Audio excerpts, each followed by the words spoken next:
All right. Good morning, HamCo, and welcome to our May meeting where our topic will be appraisal insights. We are honored to have Brian C. Lee with us today to share his insight, wisdom, and expertise. We will give Brian a more thorough introduction shortly, but first, who is ready for the upcoming holiday weekend?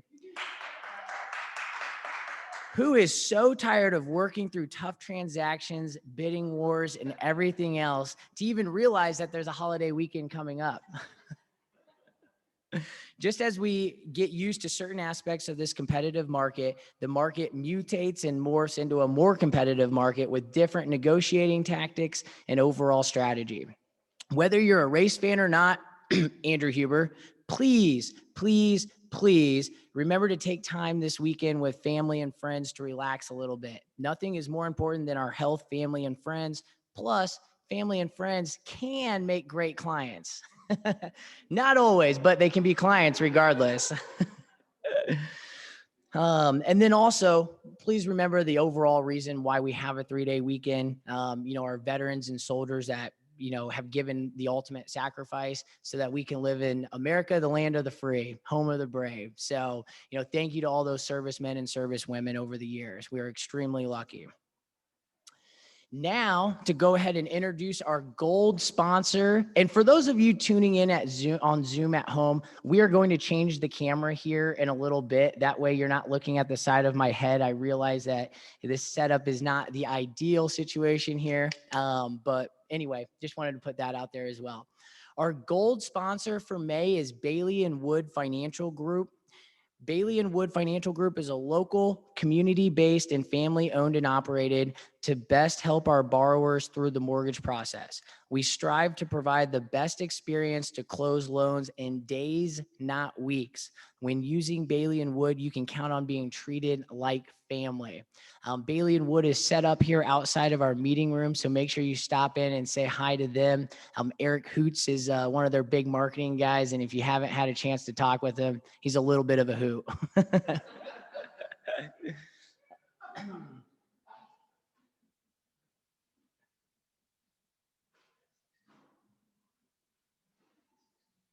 For those of you at home, there's a nice shot of Bailey & Wood's logo right there, and they're in the back of the room. So let's give them a round of applause for being our gold sponsor. And we're going to do a switcheroo here as we introduce the platinum sponsor for the day, which is, in fact, Caliber Home Loans. So I'm taking my HamCo hat off and putting my Caliber Home Loan shirt on this morning. And yes, I did not shrink this in the laundry. This is my 3-year-old son who apparently wants to be just like dad one day. So if any of you have kids out there with dreams to become realtors, I have the perfect lending partner for in 20 years from now. And actually, we just found out our 3rd child coming in October is going to be another boy. So we are a complete boy family, Bo, Carter, and Joey. And my wife is mad at me that I don't know how to give her a girl. So even the dog is a boy. So there you have it. That being said, Caliber Home Loans, if you haven't heard of us, we're a big nationwide lender. However, with a very nice local touch here with all of our operations, closing, underwriting, processing all right here in our local markets. We've got a lot of different products out there that everybody else has too. What makes us the difference, or what makes us a little bit different, I think, is that, we're really going to work with you. We're going to listen to you, and we're going to respond, all hours of the day and night, generally speaking. And it's really the people. There's so many different scenarios that go out there. People have sometimes very messy situations. And right now in this market, being able to be creative to write the most competitive offer, maybe, going in with a smaller down payment so we can write a larger appraisal shortage, getting creative for how they can be non-contingent instead of contingent. I know there's a lot of great lenders in the room right now. And I know if they're in a MIBOR room, they think the same way as us. So whoever your preferred lending partners are, make sure you work with someone who's local, involved and knows what's going on and knows how to best help you and your clients. So with that, we are going to keep moving along here. And Gabby Benson, I did not have a chance to look at the chat log here. Or are you on the call this morning?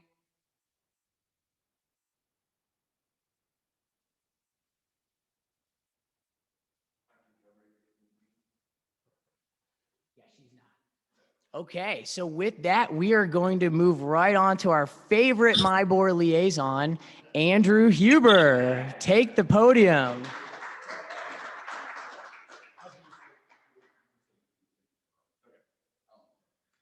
Hey, everybody.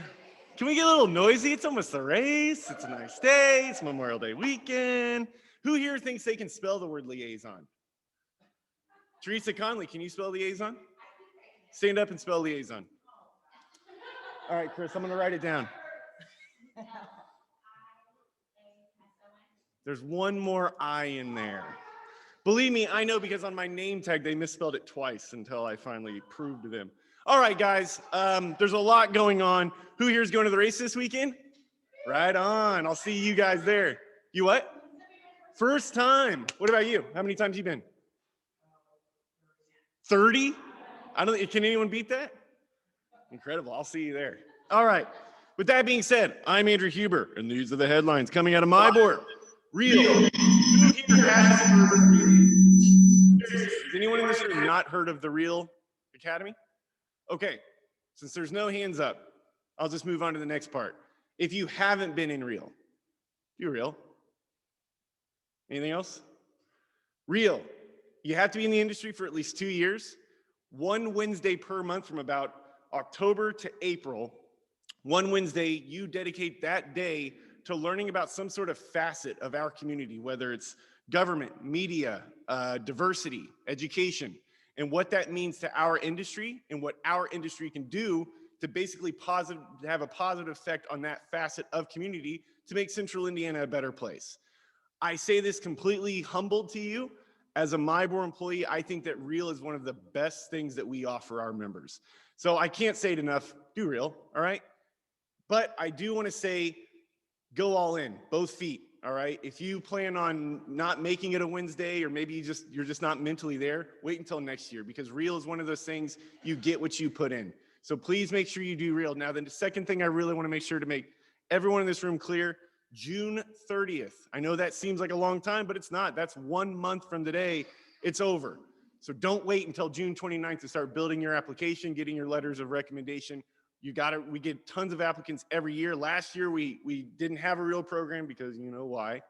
So it's really going to be competitive this year. So if you're going to do Real, go all in. June 30th, you can go to myboard.com/real, go down to apply, and really, really start building your application and really be ready to go. All right. Accomplished? Everybody know Real? Okay, good. Moving on, this month's episode of Leave Your Shoes by the Door, MyBoard's podcast, features Realtor Jen Short. Check it out at myboard.com/podcast or wherever you get your podcasts. We're on Spotify and Apple Podcasts. If you like what you hear, subscribe. And then next month, beginning in June, we'll have our next guest, Tyler Hankins. Every month I interview a living, working Realtor who is a Realtor to put food on the table, to hear about their themes and philosophies of success and a little bit about their history before becoming a Realtor. Be sure to check that out. Another major issue, or another major idea I want to make sure everyone in this room is completely on the same page on is clear cooperation. Clear cooperation, if you do any sort of public marketing, well, let me back up. Clear cooperation was introduced by the Tippy Tip Top, NAR. This is a national thing, NAR to IR to us here at MyBoard. If you do any sort of public marketing, I'm talking sign in the yard, any sort of social media, any sort of public marketing on a listing, you are then required to enter that listing into the BLC in 1 business day. I don't lose any sleep over this because what I truly believe is that we need to know of new market activity before they need to know about market activity. And that's why it's so important that when you do that public marketing, you get it in the BLC so that you can live up to the cooperative aspect of the BLC. So make sure you're doing that. You can go to myboard.com/clear cooperation to hear Shelly Specchio talk about, to give us some scenarios, but I can't simplify it more than public marketing, 1 business day. Another thing is maybe your client gets on Facebook and says, hey, everybody, my Homes going for sale. Really excited about it. That's public marketing, and now you need to put it in the BLC in one business day. So you are responsible for your clients as well for public marketing. So clear cooperation, public marketing, one business day. All right, June 16th from 8:30 a.m. to 12 p.m. MyBoard NextGen is working for NeighborLink Indianapolis. NeighborLink helps senior citizens who still own their homes with home improvement projects. If you're wanting to get your hands dirty for your community, this is your chance. You can register at the MyBoard NextGen Facebook group. I found out about NeighborLink a few weeks ago. Has anybody heard of NeighborLink? That's what kills me about these. And I just found out because I met the right person. It's an incredible organization that if you're a senior citizen who still owns their home in Indianapolis, you're still there, but you're not getting up on a ladder and cleaning out gutters. You're not getting on your hands and knees and scrubbing floors because you're physically unable to. That's where NeighborLink comes in, and that's where NextGen's coming in. So June 16th, they are taking on, I think, 7 homes for an all-day extravaganza of cleaning gutters, laying mulch, pulling weeds, all that fun stuff. But we're going to be doing it for our community, for NeighborLink, and that's going to be June 16th from 8:30 a.m. to 12 p.m. What is there not to love about this? If you're interested, spots are running out, so make sure you go to MyBoard NextGen Facebook and register, or just tell me you're interested. Give me your member number and I'll take care of it. All right, fair housing. We're serious about fair housing. If you should be too, join us on June 23rd from 1 p.m. to 4 p.m. for our next virtual event, The Way Home, a fair housing training with Paula Monthofer. I promise this will not be your typical fair housing training. Our dynamic speaker will help you gain a new perspective on an old topic in this highly interactive dive into fair housing. We will examine our own bias and leave with a plan to ensure fair treatment for all we serve. As a bonus, this training will count as 3 CE credits, so register now. Since real estate professionals hold the keys, you are the way home for most Americans. Let's hold the door open for everyone. This is going to be June 23rd from 1 p to 4 p for a virtual event, so you can register at myboard.com's homepage. Your professional services department has a wealth of information to share either during a division meeting or during a brokerage meeting. All things professionalism, from common ethics violations and statistics to best practices in transactions. MyBoard staff can present either in personally or virtually. Just contact them at professionalservices@myboard.com. You don't have to explain why, but who here has actually made a phone call to Tracy Nearstay or Jeanette Langford or Aisha Kishta, right? Great. Great. That is actually a major perk that this association has, is that we have like an in-house grievance system. We don't have to outsource it. So really make sure you're taking advantage of that. Get to know Jeanette Langford, Tracy Nearstey, and Aisha Kishta, and our new employee, Katie. I don't know her last name. She's brand new, like just started like 2 days ago.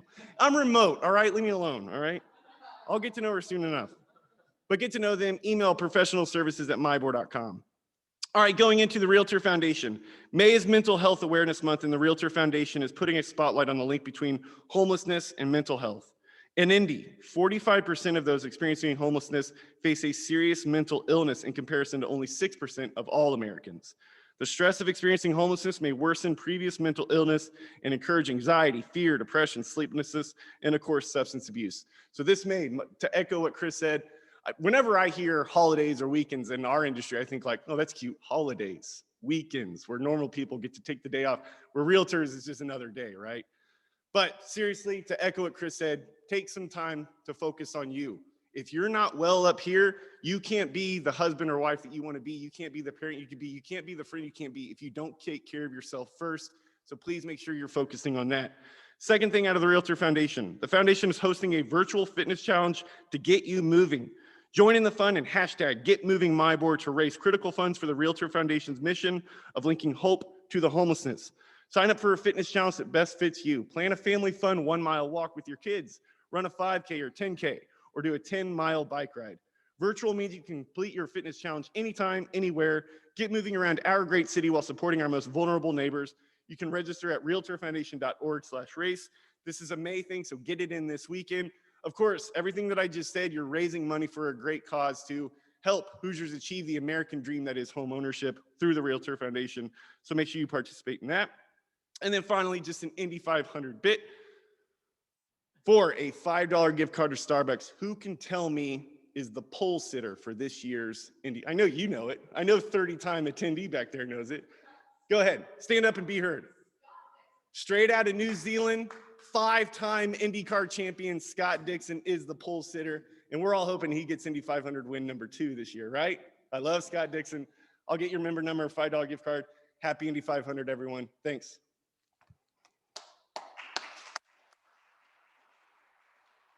Is Tony Kanaan still racing? Because he's my guy. I love the green car.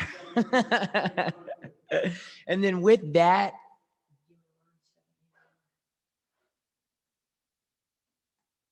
just wanted to make sure somebody else didn't log in here. So I'm so excited to introduce Zach Miller, our District 6 representative, as well as the head of the RPAC division. He's got a really cool title. I'll let him tell you guys what it is. Yeah, we won't go over titles. It's kind of long. So it's great to see everyone's face. This is awesome. And so hopefully we'll be seeing more and more of everyone's entire face as the summer goes on. As always, Andrew does a great job of covering most of my points. But again, just a reminder regarding clear cooperation. If you have anything other than a traditional listing of how we've always done it, go to myboard.com/clear cooperation. There's a really helpful chart there if you are doing anything other than a traditional listing. So that's all I'm going to say about clear cooperation. The National Association of Realtors, we just wrapped up our mid-year legislative meetings last week, and a lot of really, really good content and came out of that, as well as some really good, some good stuff that came out of the board meeting as well that you'll be hearing about here. I'm guessing probably by the beginning of the month when they get all their member notes together. So the board meeting was very successful as well. Let's see here. And really the only other thing I have to say, one, real. I know one person in this room has applied because I wrote them a letter of recommendation. Please, please, please, if you have ever thought about doing real, or if you have applied for real and have never gotten in, don't give up. Keep trying. I just can't say enough about the program. I mean, two of my great friends that are in this room as well were also in my class, and that's how we met. And so, yeah, I just highly recommend real. So please, myboard.com/real to apply. And then finally, the last thing I have to say is, and I know you've heard me say this before, guys, we are all stressed right now. We are representing buyers and writing 7, 8, 9, 10 offers and still not getting them homes. And so when they're stressed, we're stressed. And then when we're representing sellers, we're having to go through 10, 20, 30, I've heard as high as 60 offers on a single property. Everyone is stressed out. Be kind to one another. Please know that we are all in this together. So if your client doesn't get their offer, don't worry. You're not the one who's being targeted. You're just one of multiple offers that did not get it. And if you are representing buyers, keep your head up, keep going, be gracious to the seller and to the seller's agent. Please understand everyone's being creative in their offers right now. So again, number one rule, be kind to one another. That's all I have. Thank you very much.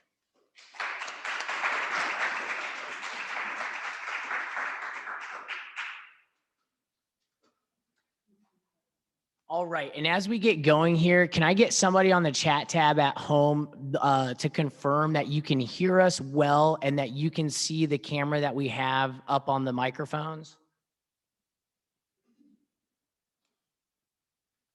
Awesome. Thank you, Allison. And thank you, Eric and Lisa. Okay, we are good to go. So with that, I am beyond excited to introduce Brian C. Lee. Brian is an acclaimed appraiser, instructor, broker, speaker, and construction expert with over 25 years of experience. He received his bachelor's degree in finance and real estate from the Indiana University. Hoosiers. Brian also has a podcast called Between the Lines, where he gives great insight into the valuation process. It is meant to help real estate agents see behind the curtain of an appraiser's mind and give helpful tips to agents to guide them in creating their CMAs and provide a more credible opinion of value for their clients going into a transaction.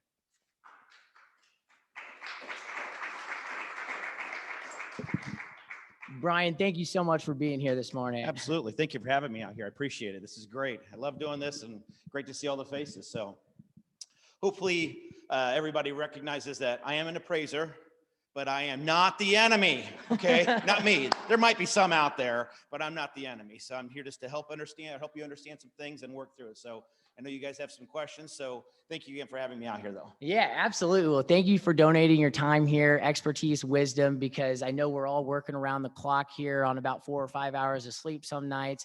And so we're just so lucky. This is the person behind the curtain. This is the appraiser. How Well, it's funny that you excited say are that. you? I tell my wife all the time how lucky she is, and she does not give me that same reception. So thank you for saying that. At least somebody's lucky to have me around. Yeah. So many times in a real estate transaction, you know, we don't know who that person is behind the report. You know, we get a piece of paper that says what our client's home or future home is supposed to be worth on paper. And it's one of the most intricate processes and meaningful processes. One thing, as I reflected before this meeting, is, you know, I'm a mortgage lender on the financial side. I love financial markets. Every other market that I can think of, the stock market, the bond market, that is forward thinking. It's speculative. You know, what's going to happen in the future is how things get priced out today on buys and sells. In real estate, the way the appraisal process is set up, we are looking backwards. We are looking at the last typically 0 to 6 months, but sometimes 0 to 12 months to come up with a value in real time that's reflective of the market today. Talk about a hard job. So, you know, with that, we've got a couple of questions that we're going to go over. Brian has a lot of content in general. If somebody does have a question, feel free to pop it in on the chat tab if you're at home, or towards the end for the people in the room. You know, we'll take a short question and answer at the end if we have time. So right off the bat, the most important question, Brian, why does the appraiser screw up every deal right now? And I'm guessing that question is all the other appraisers, because I don't screw up any deals. I mean, you know, I'm not saying I've never come in low on an appraisal, but I didn't screw up that deal. I would argue that it was the agent that priced it. Oh, no, I'm just kidding. I realize Whoa, wait. I'm in the minority here, so I need to be careful. This question was crossed out. I was not supposed to ask that. I promise we're not trying to. Not most of us. Some of us maybe, and maybe some specifically. I don't know. I'm looking around. Go ahead. So to our first real question here, Brian, how do multiple offers truly affect the price and valuation? Gosh, that is a tough question right now. I never get asked it all the time about multiple offers. And it's a great question because I see it both good and bad. Mostly I see it as good. And what I'm looking at there as an appraiser is the information. It's the information. So when I get into multiple offers, when I look at that, first thing that I want to know as an appraiser is, what are those multiple offers? Agents will tell me all the time, they'll email me, Brian, you're doing my appraisal today on my listing, and we had multiple offers. Brian, my buyer's buying this home, and we went out against multiple other buyers. That's great. You're not telling me anything I don't already know. I mean, if you don't know right now in this market that we are dealing with an insane, crazy thing, like I think you had mentioned earlier, where we're getting 40 offers on a property, I know what's going on. Give me more information than that. So as far as helping the appraiser in a way that I'm going to look at, and a good appraiser is going to look at that, is to analyze that information. And I need to get that from you. So I have recommended, again, there's not a standard of practice here, but having a spreadsheet maybe that has a detail of this. I mean, you probably already have this already for your seller if you're the listing agent, that you put together something to present to them to say, here's offers 1 through 30, and it had this price and these concessions, and this was FHA or cash and closing and all those things. I'm not looking for the privileged information. I don't need to know buyers' names, but give us information, because I can use that. Because one of the things that we'll talk about again today a little bit more is that the appraisal is for the lender, and I have to sell this to a lender. And when you're trying to get that value higher, this could be something that can help me to do that. Because if I just say, based upon historical information, here are the comps, and this is what it says, and the lender says, but you're saying it's worth a lot more than that, I have to have something to substantiate that. And just saying, well, there were multiple offers is not a good answer. An example that might be that you have a property listed at $200,000 and you get offers somewhere between 195 and 205. Let's just, I mean, I know you're probably getting up 250, but let's just say 205, and you're getting a bunch of those. And then you have this one that your seller accepted at 220. I don't know that that means that that's what your value is, that you got a 220. You had all of them that were in this tight range of around 200-ish, like you priced it, like it probably is what it's worth. And you have this one, what I call a statistical outlier, that was 220, then that tells me something too. So with multiple offers, it absolutely matters. And again, we as an appraiser should be analyzing that. I know that not everybody is, and I'm sorry that they're not. There's only a few good people. There's only one Brian Lee around, okay? I can't do all the appraisals, but with all seriousness, there's a lot of great appraisers out there that are looking at this stuff and know to do it, but you've got to help us too with that. So they do matter, and it's tough. It's tough. So is it fair to say that you have a econ minor from the Indiana University as I well? do, You actually. use the term statistical outlier, and all I'm saying is he took a statistics class for sure. I did. That's funny. I do have a minor. Damn, it's like you're reading into my mind. What color am I thinking right now? Blue. Okay. You got that one too. Maybe you're an appraiser. This is right? gonna be a fun 30 minutes here. And it looks like we had one hand in the back on this question.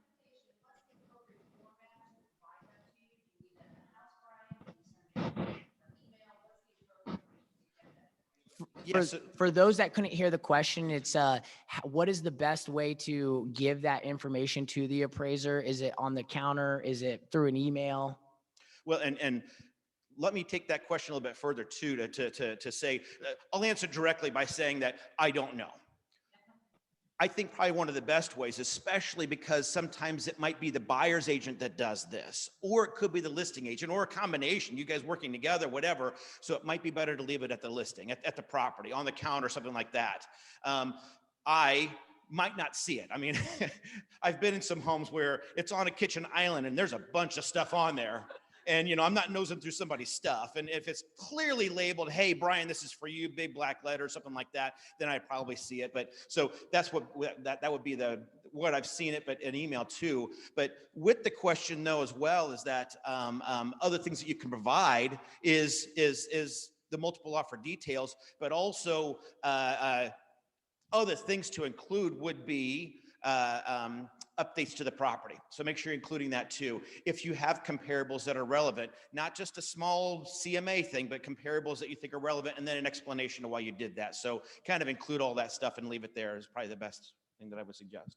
Perfect. And that leads right into our next question. In addition to the multiple offers and that data, what other information can an agent, a buyer, a seller provide to you to give you clear information on certain upgrades and details about the property that you can sort through quickly and, you know, work that into the appraisal report if it's pertinent information? Yeah. And again, it's a good appraiser wants data. That's what we want. And so a good appraiser will take your information. I know not everybody will, and I'm sorry that some of you have had that experience. I have had that experience in our office where some appraisers are just, forgive me, they're just jackasses. And I don't mean to be crass, but some of them are. Not all of us are. Most of us are not. We just want data. So, and mostly what we want is data that we can't readily find. One of the things that we get most often are comparables. Guess what? I have that readily available already. I have the BLC just like you guys have. So giving me comparables doesn't help. Give me something that maybe I wouldn't have. So the updates would be one of those things. And I'm not looking for a detailed dissertation on every single thing that you got the cabinets from this special place in Indiana and had them custom made, but that you had the kitchen remodeled and they put new cabinets in and the cost was $30,000 or whatever. So just give us a synopsis of the updates that you've done.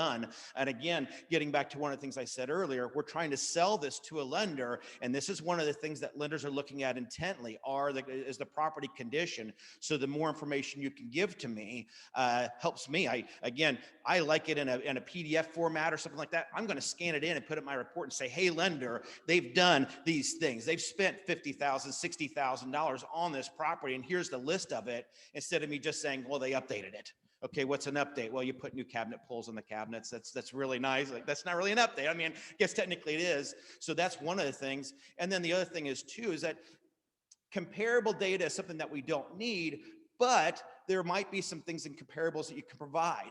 Certainly, I'm a Southsider. I grew up in Center Grove. Don't kill me. Don't shoot me. I'm a Center Grove grad, so I'm a Southside person. But you know, back during 2008, there were many communities that went under because of the foreclosure, and they started out as a custom community, and then a production builder came in after the fact and finished out the neighborhood. So there's distinction between quality of homes. On the South Side, I'm very familiar. I'm familiar with some North Side communities as well. You guys probably know that a lot more than even the appraiser does. So So you might say, hey, Brian, in this community on this front half, it was a custom built community. So you're going to find these nice homes. And even though on the outside they look similar because of HOA covenants, that the interior, that they used a stock cabinet as opposed to custom cabinets, they did some different things. Though that's the information. So you giving me comparables and then saying, here's the difference. Something else too is maybe there is a comparable that is similar, at least on paper it is, but it has some conditional issue with regard to like maybe a divorce, for example. I did an appraisal, I don't know, it's been probably about 6 months ago or something, where it was a great comp. I mean, anybody would look at it on the outside, it was a perfect ideal match, but the property went through a divorce. And so it was driving down the property. There was nothing publicly available that was a distressed sale. And so that caused an issue. Once it was explained, we understood it. So that's the kind of stuff that I would recommend. So I know that she had a question on it. Yeah.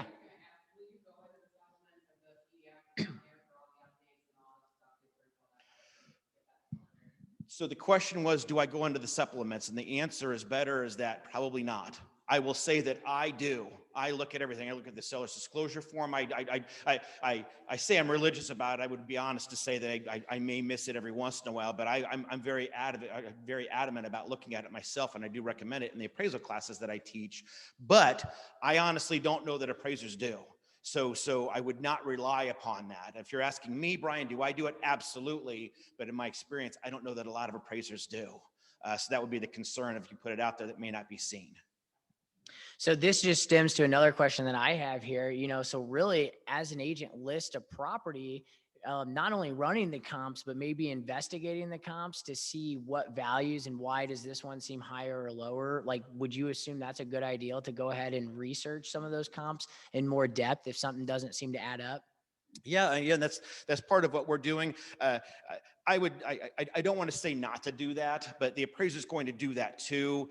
If there's something that you can throw in that's relevant, again, that you're familiar with the listing, that you actually were in the property. Chances are I have not been in that if you're a buyer's agent or a listing agent, you have probably been in some of the comparables that I would use. And so again, you might say, hey, when I'm doing the search for a 3-bedroom, 2-bath home, and here's this one that looks like a great comp, but I was in it, and the pictures make it look a lot better than what it actually was, then certainly that would be where you would want to point that out to say, hey, again, in the explanation or the thing that you provide to the appraiser to say, hey, this is something that I'm seeing or that you may not notice. So absolutely do that analysis. But again, we're going to do the same thing. So point out the things that we wouldn't see. That's what I would recommend. Perfect. And then in your report, is there a spot where you can put, a distressed sale and make comments on that? We had one in our neighborhood. It was a military family, and they're like, we got to get out, we got to be transferred. And so, I mean, it sold probably 10, 20,000 lower. We're like, wait a minute, that doesn't help our neighborhood. So there, you can make it certain adjustments. Yeah. On our grid, on the URAR, there's a spot at the top of the grid. It's called conditions of sale that would deal with that, whether it's an REO, a divorce, a relocation, whatever the situation was, where for whatever reason, the buyer and seller were not typically motivated. There was some issue. Heck, I just did one yesterday, actually. A great example of this is it's a renter that bought the property through a lease option. They negotiated the lease option a year ago. The price now is a lot higher. And I had to explain that. And that is exactly the explanation. So that was absolutely in my report, that they negotiated the price a year ago at X, and now it's X plus something. And again, the lender's going to come back and say, well, Brian, if they bought it at X, why are you saying it's worth X plus? Well, this is why. Because that condition of sale, that they bought it, they negotiated the sale a year ago, they leased it out for that year, and now they're optioning the purchase. And so that's why it's worth more. So absolutely. And we're going to include that, or we should include it. Perfect. Awesome. And so moving right along here, what qualifies as a bedroom? Man, what's the saying? If I had a nickel for every time I got that question, I'd probably have like 10 cents. No, I get that question like all the time. And the answer to the question is, there is not a definition. Now, again, Andrew, I swear every time you're here, I pick on you. I swear, Andrew, this is not you. Okay, so please, let's dissect ourselves from Andrew and all that. Last time I called about it, what I say, I think you were rudimentary. Is that what it's like? Damn. MIBOR has a rule that they expect that you abide by for MIBOR rules. And to that extent with advertising, you absolutely have to follow that. From the valuation standpoint, though, there is not a rule. There's not a rule. There's not a rule. So many people call me up and say, well, Brian, it doesn't have a closet, it doesn't have a window, it doesn't have this thing. And the reason it doesn't matter to me as an appraiser is because I'm valuing the property as it is. And when I'm looking at it, I'm looking at the marketability of the property. I'm looking at other homes in the community. I have been in homes that by MIBOR's definition would not be a bedroom, either because it doesn't have a closet, doesn't have a window or whatever, and it has 0 bedrooms. But when I'm looking at it and I'm looking at other homes, and this would be like in a Chatham Arch, a historical area where closets and sometimes that you just didn't see, that we still have a bedroom, that the market recognizes it as a bedroom, that even though we might not be able to advertise it because of MIBOR rules or whatever, that room still exists. The square footage still exists. The space still exists.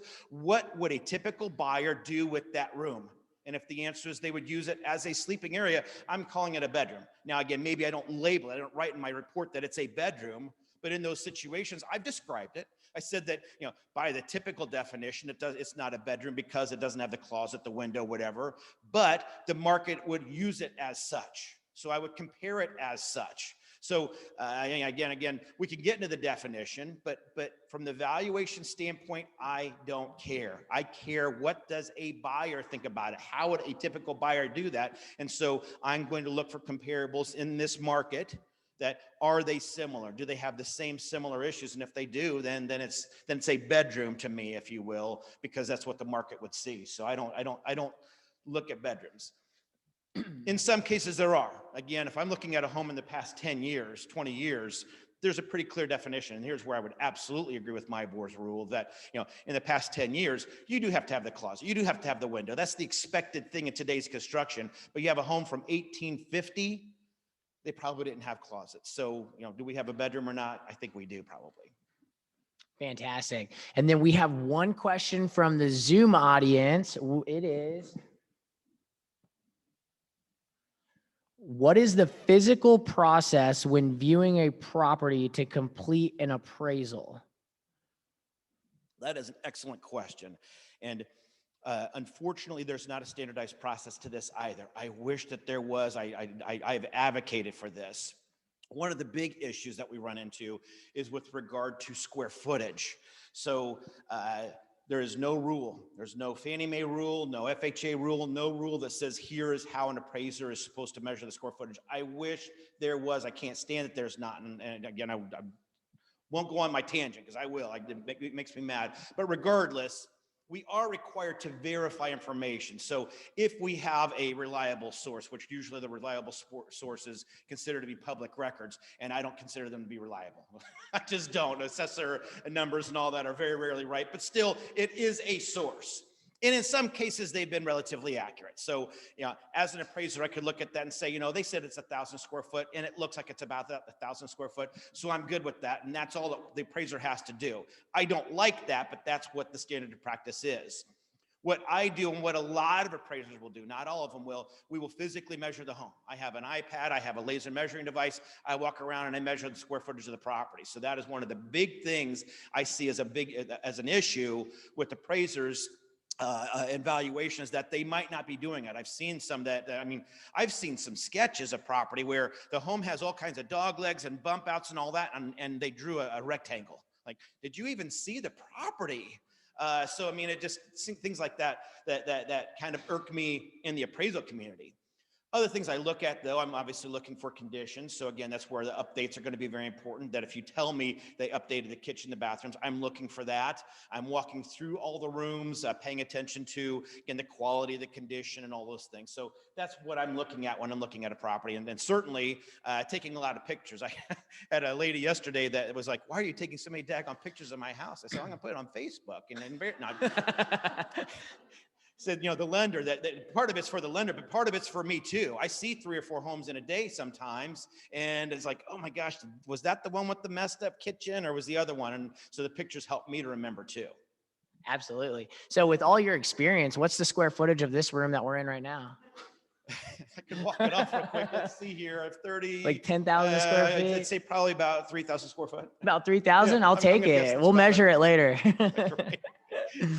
Oh, Andrew Huber? That's an excellent question, Andrew. Why are the assessor numbers not right? It's because they don't have to be. It's actually in the statute that it doesn't have to be. The statute says the assessor has to be fair in their valuation for taxation purposes. So they don't have to be accurate as long as they're fair. So you're taxing your property at 200,000 and taxing your property that's next door to it at 200, then it's fair. Maybe I said yours is 1,800, maybe I said his is 1,600, so maybe those numbers are off, but I'm taxing it fairly. So the assessor has no obligation to be fair in that. Now you can ask them to reassess it, to look at it, to say, hey, you're taxing me at 2,000 square foot and Brian came out and measured me at 1,600. I'd like a reassessment there, and they will take that. But as far as they're concerned, they don't, it's not a concern, it's not a priority to be accurate in the square footage, in the updates and all that. Just if your home was on the market, what would it sell for? And if it's fair for the market, then that's what we're taxing you at. So it doesn't matter what the numbers are. And it's really frustrating as appraisers and agents too, why that happens. But the other reason too that I see it is that, especially in newer homes, is that when the permitting process goes through, a builder submits plans. And sometimes those plans aren't especially clear, or maybe the assessor just doesn't look at it. And I've seen this especially where you might have a second floor cutout, that on the outside, it looks like two big rectangles or two big squares or whatever, but the upstairs level has a 10 by 20 cutout of a 2-story living room, and the assessor didn't catch that. So they include that in the square footage, that open space, when it should have been deducted. And that's just human error at that point. So those are the main reasons why I've seen that be off. Wow. Great question. It looks like Andrew's got a follow-up question. Well, so I taught a real estate class for a few years, and that was always the first thing I'd say is like, these numbers kind of come and go. So what if you have a listing that hasn't been DLC, you're tapping on the tax assessor's numbers, what would you say are like 3 things to kind of be suspicious about right off the bat? Because I know like garage description is usually inaccurate, and the square footage, and what else would be like 3 things you should really make a priority to. You're asking the 3 things that are on the assessor's records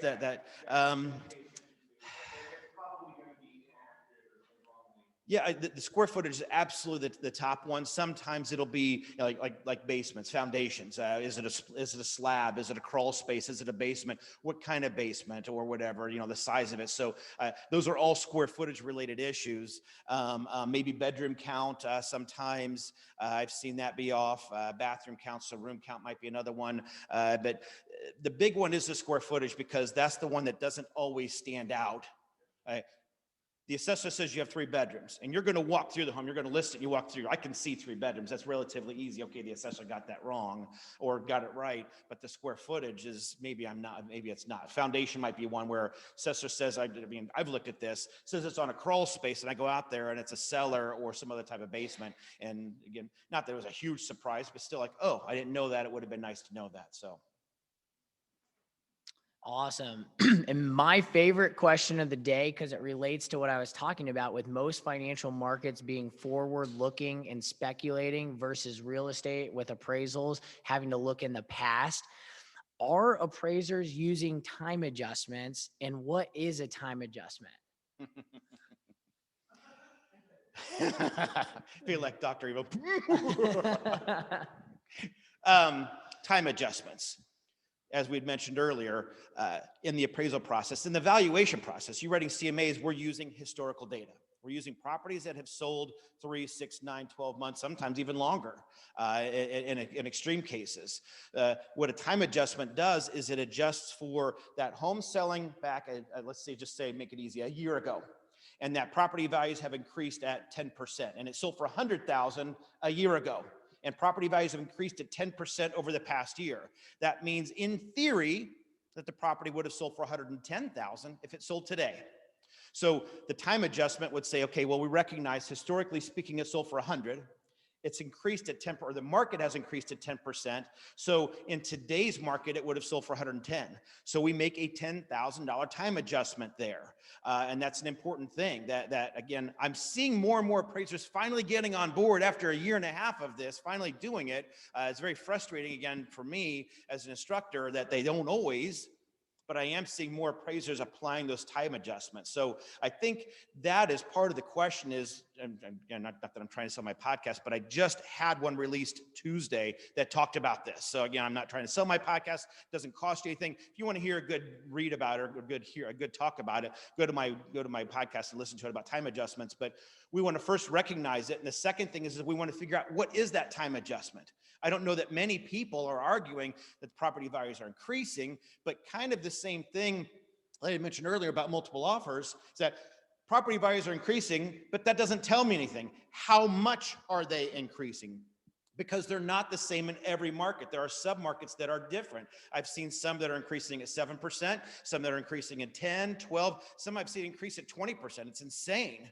So there's not a standardized number that says that every property is increasing at this static number. It does change a lot. So again, this is where I was picking on Andrew the last time, is that my board does actually have a rudimentary system, but it works. It does a good job for the purposes that I'm getting at here, to give you the ability to come up with that number. And I'm not saying use the numbers that are published by my board, because the ones that they do are for the metropolitan Indianapolis area. They're not for Carmel. They're not for Carmel between 96th Street and 116th Street, from Keystone to Meridian, stuff like that. So look at those specific numbers. And there's an easy way to do that with the BLC, with Matrix System. Awesome. Talking about how rapidly these property values are increasing. It's going to be different in every market around the country. How do you think Central Indiana is suited to handle these rapidly increasing property values over the next 6 months to 3 years? I did not bring my crystal ball. I'm sorry, I forgot it. You can run to the car. You told me to bring it, and I left it at home. And I'm sorry. No, it's a good question, and of course we don't know. The only thing we can look at, unfortunately, is historical numbers. And one of the things that we're looking at is what will continue to go on, certainly. And I think for the foreseeable future, it'll continue in its upward trend. At some point, it's going to crash. I mean, at some point, it's going to slow down. Just when is that? So then comparing that to the recession, and I don't know that we're going to hit that level. So I'm not trying to throw out recession as a flippant, easy, like we're just going to have another recession. But that was a good indicator of how Indiana survive that compared to other states like Florida and California and Nevada. I've had friends that have worked in those areas, and they crashed hard out there. The whole country crashed, but Indiana survived it better, crashed less than those areas. So if the historical information is accurate, I'm assuming that everybody in the country is doing the same thing that we are from the standpoint of insane multiple offers, high increases of prices increasing over the market over the time, stuff like that, that we should be able to survive it relatively well. I mean, there's going to be a crash. We're going to slow down. There's going to be a retraction, but I'm thinking that, again, based upon past experiences, that it won't be as bad, at least comparative to a California or a Florida or whatever like that. So that would be that's my guess. Don't hold me to it. No, that's perfect. Don't buy Dogecoin based upon my recommendation. If you're buying Dogecoin now, you're too late. Whole nother story, but whatever. I bought my first crypto, a very, very small investment. And then if anybody pays attention to it, right after I bought the last week, Bitcoin goes from 56,000 down to 36,000 or something. And I'm like, this crypto thing's not that great. Yeah. Just hold on to it, maybe, and it'll come back. Yeah, it'll come back. In 20 years, it'll be okay. It'll come back. I read an article that said, after 10 years, there's still no true applicable use for it in the normal market until Tesla said that you could buy cars with Bitcoin. And now they're saying, well, maybe not, maybe. So anyway, that's a whole nother side story. We'll move right on here. And then just going back to the basics of the appraisal process, there's a lot of different parties involved: buyer, seller, listing agent, buyer's agent. What is the core reason for the appraisal, and who is it for? I want to first start out by saying that let's be friends. This is not being mean. This is not, again, you had mentioned earlier, let's be kind to each other. There's been a lot of shade thrown at appraisers, a lot of animosity. I've been called names that only my wife calls me. Like, wow, have you been talking to her? And so there's been a lot of animosity. And so I'm asking for patience in the appraisal community too, because here's the answer to it. It's not for you. It's not for agents. It's not for your buyers. It's not for your sellers. The appraisal is for the lender. The lender is loaning this money, and they're looking at the collateral to say that based upon the valuation that you're giving, Brian, that we will give a loan, to the LTV and the credit scores and all that they're doing. Pardon me. So, and I don't mean that again in a flippant way, but what I'm saying there too is that the lender doesn't care about your transaction. And again, I don't mean that in a harsh way. What I'm saying is that they're looking at it in the sterile environment that we're going to loan $200,000, $300,000, whatever amount of money, amount of on the loan that they're going to give. And they care about if they have to take this back, can they sell it? Your buyers can pay whatever they want. I have a Jeep out in front right now, probably a $20,000 Jeep. I will sell it to anybody in here for $40,000, anybody. And if somebody was willing to do that, that's great, but a lender's only going to loan what, $20,000 on it. So you might be willing to pay $40,000. It's the same thing with the houses, that's kind of what we're getting into right now. It's what I've seen a lot of, is that buyers are willing to pay more. And I understand why. I get it, or some of it I don't get, but I get why they're doing it to some degree. And if they want to spend their money, it's your money, but you're asking the lender to put up all this risk because that's just what you want to do. And the lenders are saying, no. You're not going to gamble. We're again getting to the Doge thing. We're not going to give you money for Doge. We're not going to give you something to gamble on. We will give it based upon what the value is. And the value is what the most number of buyers are, not necessarily what your one buyer wants to do. Getting back to that multiple offer, maybe you have multiple people that are willing to pay it, and that helps a little bit. But at the end of the day, still, it's the appraisal is for the lender. And again, I like to draw the comparison that imagine you have $1 million, and somebody comes to you and says, "I want to borrow $200,000 of your $1 million. This is your money in your pocket." Are you willing to just say, "Yeah, you're willing to pay it, buyer, I'm willing to give you the money, and if we lose this property, I'm going to have to take the property back, and it's only worth $100,000." You wouldn't want to do that either. And that's kind of what you're asking the lender to do when you're saying, "Brian, or appraiser, push it higher. My buyer's willing to pay some crazy, ridiculous number." And it might not be worth that. And again, that's kind of the perspective that I like to take on that, is that it is for the lender. You want to pay cash? Then have at it. But it is a problem when it comes to who the client is, and it is the lender. And we have one question in the room.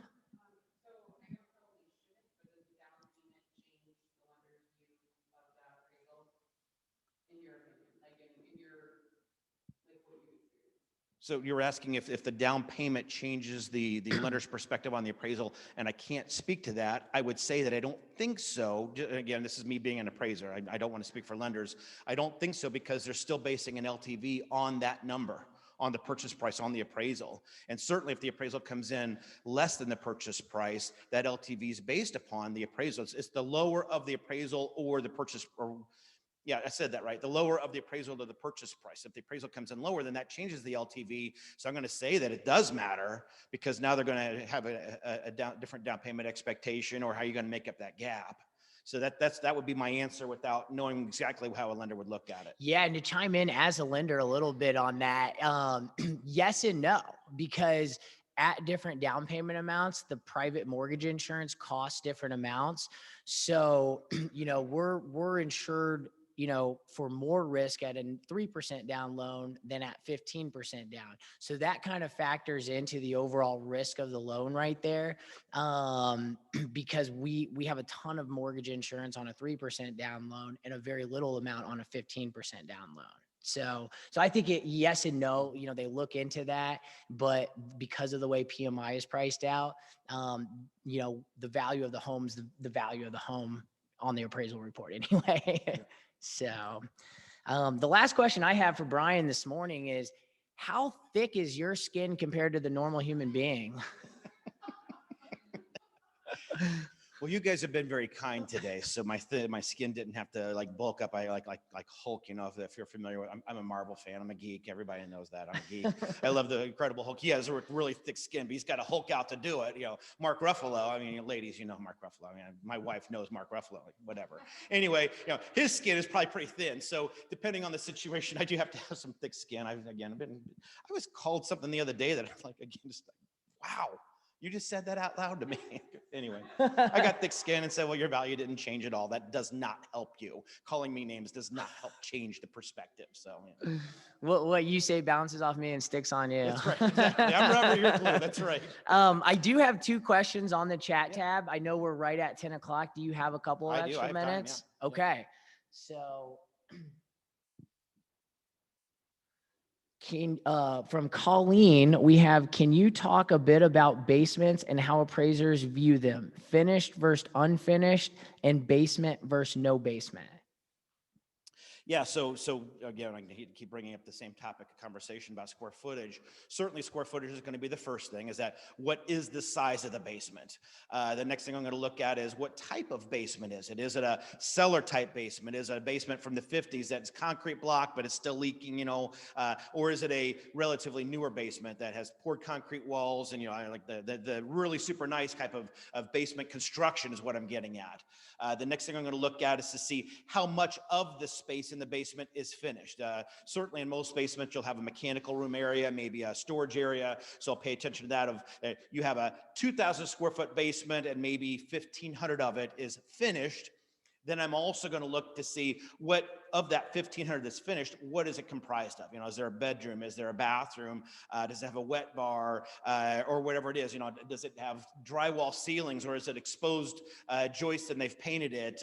Is it a concrete floor and you put a throw rug down? Stuff like that. So basements are a little bit tricky because they are all across the board. They're quite the gambit of differences. And so again, I would just say, speaking for myself, is that I look at basements really intently, both at size, the area that's finished, the level of finish, and then also the number of rooms and all that. So I pay a lot of attention to that. As far as the valuation, again, it gets tough because now I've looked at the subject property. I have a good idea of what it has. Now I go on MLS and try to figure out, okay, what's this comp have? And MLS does not have the detail of how much of the area is finished. I mean, it's what, 0 to 25, 25 to 50, 50 to 75, or 75 or more. So that gets me maybe in a little bit, but agents, I know sometimes you lie. Okay, I know you lie.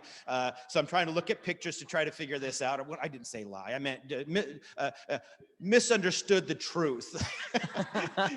So trying to interpret that to say, you know, this home that I'm looking at has a fantastic basement, all finished out. And then I'm looking at a comparable that is finished, and I see a couple pictures, but again, looking for indicators, does it have a drop tile ceiling, something like that might point it out, but it is tougher. So one of the questions of earlier is that might be another thing that you could point out. Hey, this comparable says it has a finished basement, but the finished basement was only half complete, or, you know, it was exposed flooring and walls and all that, and they put the throw rug down, and they made it look nice, but it's nowhere near as nice as this carpeted, padded, drywall wall, drywall ceiling, bedroom, bathroom type basement that we're looking at. So that would be a good help on the comparables. Perfect. And one last,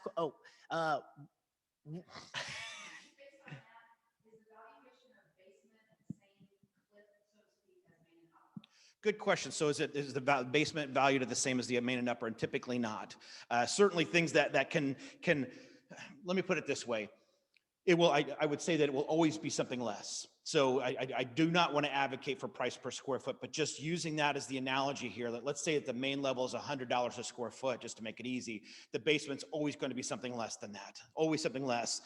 And that's even just from a construction standpoint, it's going to be less. How much less is kind of the devil's in the details of the size, but something else too I didn't bring up, and I think maybe on chat they had asked, is that what if you have a walkout basement? Certainly that can change that perspective a lot, where now, you know, if it were a fully subterraneous basement, that maybe it's $60 a square foot compared to 100. Where if you have that walkout basement with the windows and the door and the nice patio and all that on the lower level and the walkout, maybe it's $80 a square foot. So certainly those would definitely affect it. But I would say, just generally speaking, it will always be less than the main and upper. But how much is really going to depend on what the finish and all that is. Great question. Yeah. For time purposes, I was debating whether to do it or not, but that was a great question. And then the final question here from Paula Harden online is saying that it's been a common practice for a listing agent, if it's listed at 300,000 and it pins at 340, to change the list price in the BLC to 340. Does that help the appraisal process? Is it a moot point because you can see those changes? How does that affect the appraisal?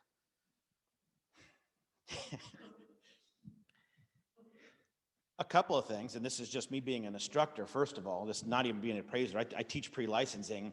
You could have a contractual issue here. If you did not change the list price from 300 to 340, I know you agreed to a 340 price with the purchase, but what is your list price? What does your listing contract say? That could be an issue. So I'm just going to throw that out there real quick as a side note for my real estate background. From the appraisal standpoint, I would say that most appraisers see it as an insult. I am looking, you asked about attachments, the supplements. I'm looking at all that, and most appraisers are going to look at the history. And so if you have a property listed at 300 and now miraculously it gets bumped up to 340, and what, oh, your purchase price, oh, wow, that's really interesting. That's that you miraculously bumped it up to 340 and you have a purchase at 340. That's really crazy. So I would advocate more that you're just transparent. Again, that you had it listed at 300, you priced it where you thought it was going to be, and we had multiple offers and it got bumped up to 340, and explain that. Again, the multiple offers, whatever that detail is, because I'm going to see in the history, I copy and paste it in my reports, every one of them, the history report that says it was listed on May 1st at 300, and on May 10th, whatever after that point, it was bumped up to 340. And I will recognize that, and I've got to explain it. And it doesn't change the appraisal, I would say, because still the value is, I mean, it's not, well, you trying to trick me, so I'm going to come in lower, but still, I don't know, I don't understand that strategy. Again, I don't know what purpose it's going to serve, because I'm still seeing everything. I still see your purchase price at 340. I still saw that it was listed at 300, and I see that the dates coincide with the price increase and the purchase price date. All of it's very apparent to me, so I don't know the point. And maybe somebody can explain it, and nobody has effectively, and I'm not saying that in a snotty way, but just I don't know why or what purpose it would serve.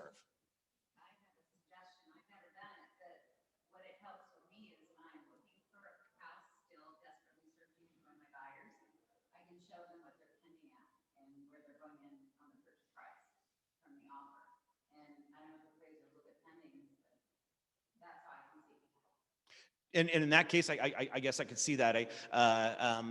What you had mentioned is that on, so you're looking at a comparable sale?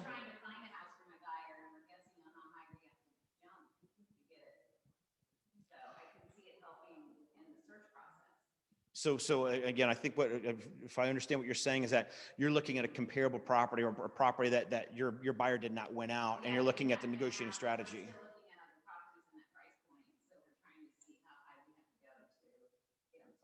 Yeah, so if that helps you, then certainly,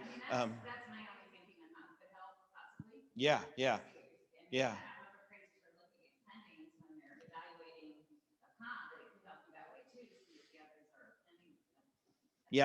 I do look at pendings. I do look at listings. I look at expireds. I look at withdrawns. I will look at everything. And I would say I would look at it depending upon what information is available. If I'm a 3-bedroom, 2-bath home in suburbia, I probably wouldn't need even to look at those. I'm not saying I don't, but I would look at them less as compared to I'm struggling, I'm not finding any data. And so then I would rely a lot more heavily on pendings and all that. Awesome. Well, with that, we are going to end the meeting this morning. And first of all, can we give Brian Lee a huge round of applause? I know we are all running around like chickens with our heads cut off to a certain degree here. And for Brian to take an hour and a half out of his time here, almost 2 hours this morning, I mean, we are forever grateful. And we're getting him signed for the next 5 years here to a contract. And if you're not familiar with Brian Lee, he's everywhere. He's on Facebook. He's got a website, Brian C. Lee. Google Brian C. Lee Appraiser. He's got a great podcast that we talked about. He's a wealth of information, and we are very lucky to have had his time this morning. 2 last things here. I think I already said one or two last things, but here we go. Cornhole, June 3rd is a week from today. Doors open at 11 a.m. Bags start flying at noon. We are at Grand Junction Brewing Company in Westfield. It is the 4th annual cornhole tournament, not the 5th. Thanks, COVID. But we are so beyond excited. We've got everything queued up, ready to go. We're going to have barbecue and bags. So, that's going to be a great event next week. It's truly our first launch back after COVID for fundraising events. The goal is, typically we do 4 fundraisers. We're only doing 2 fundraisers this year. So we want to make them both go out with a bang here. So we look forward to seeing your smiling faces there. And then from our board member, Teresa Conley, she wants a minute or 2 of your time to go over something extremely important in our industry, still wire fraud. It is still a thing. Maybe 2 minutes about wire fraud and wiring instructions. They can't hear Because, They can't hear you. sorry. Okay, I'm going to talk very quickly on wire fraud and wiring instructions. When I feel like right now we are all in fast forward mode. Like you had mentioned, we're exhausted, and make sure that you are having these conversations with your buyers and your sellers, depending on whether you're working with your favorite current title company or you weren't able to choose and you're working with a title company that you're not familiar with. It is important to find out how they plan on delivering the wiring instructions and letting your clients know what to expect. Because personally, I know that my title company does not email the wiring instructions to you as realtors, and we don't email them to your clients. How we're sending them is through a secure platform, and that secure platform ensures their wire. But we're not going to email your client, say, have you sent the wire yet? When are you going to send the wire? Please call us to confirm wiring instructions. And the reason that I'm bringing this up is because last week a realtor's email was manipulated, and the fraudster sent an email with wiring instructions to their client. And the email looked like it was coming through from a title company. And everything looked legit except for the phone number on the signature line. And that email instructed the client to then call the title company to confirm wiring instructions. It was a fake phone number and fake wiring instructions.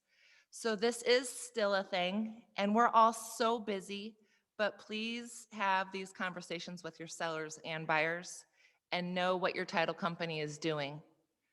It's super important. Thank you. That is truly a public service announcement from HamCo to our valued members. You do 100 transactions, not even a whiff of wire fraud or wire, manipulation there. One time is all that it takes. And that is a very, very sad story, especially with people overpaying for these homes, or not overpaying. Let me back that up. Having to go in at the very top end of the market that we've ever seen here locally. And so for them to put their life savings into something, work with you for 6 months to find the house, get the accepted offer, and to have that money gone, that is a public service announcement, and it does still happen, and it is a thing. So